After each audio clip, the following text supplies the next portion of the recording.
Black hole sun, won't you come? Chris Cornell was the dynamic frontman for Soundgarden. Their most iconic song, Black Hole Sun, was written by him in just 15 minutes. Black hole sun, won't you come? In Cornell's over 20-year career, he lent his talent to many bands, captivating fans with his near 4-octave range and audio slaves like a stone. Like a stone. That's the spirit. But on May 17th of last year, Chris Cornell would take the stage at the Detroit Fox Theater for the last time.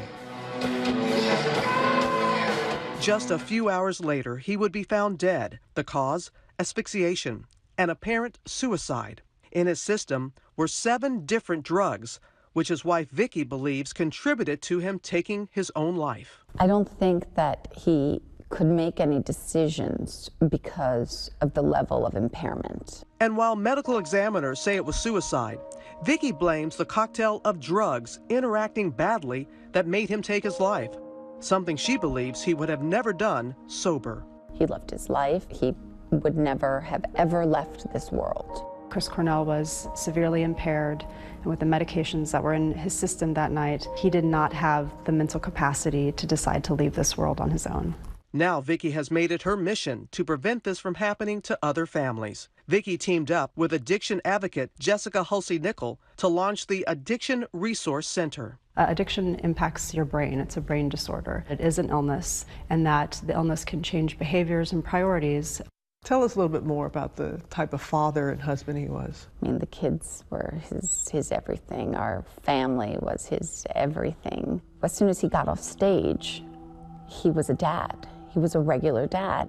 But the father of 3 was also battling private demons. For years, he had struggled with drug and alcohol addiction. Vicky says he sought treatment, and by 2003, he was sober, but that wouldn't last. Approximately a year before he died, he was prescribed a benzodiazepine to help him sleep. And it was because he had torn his shoulder. The pain in the shoulder was waking him up at night, and it was keeping him up. By February 2017, Vicky says Chris began acting differently, which she attributed to his prescription medication. I just remember seeing him and I said, you know, you're walking like my grandfather. And he said to me, oh, you know what, I'll just stop taking it. I said, okay, and he didn't. In retrospect, I've learned that it's not supposed to be given to anybody who's in recovery. And if you have to give it, they have to be closely monitored, and it should not be given for more than 2 to 3 weeks. So in a 7-day period, he took 20-something pills, and in a 9-day period, 33. So he relapsed. Though she didn't know it at the time, Chris had reached out to a colleague for help, writing in an email, "Would love to talk, had relapse." But less than 2 months later, Chris's struggle would hit its peak in Detroit. He was off pitch. He forgot words. First thing he said to me when he called me that night was the ringing in my ears. I couldn't stop the ringing. He was slurring his speech a lot. So at that point you were thinking, you've got to get him help. Yes. And I'm like, Chris, please tell me what you took. If you tell me, I forgive you, and I'm going to come be with you tomorrow. I called the security guard and I said to him, you need to go to his room. The door will be bolted, and don't wait, just break it. And in the meantime, I was calling for help from the hotel as well. And I said, please call an ambulance, please send help. And then we, that was it. Chris had killed himself. My children woke up, and that was probably the most tragic thing you could ever go through. The events of that night still weigh heavily on Vicky. People say, can't blame yourself, and I'm trying not to. But there were signs. You can't blame yourself, Vicky. You relapse after cancer. I had a relapse and nobody questioned it.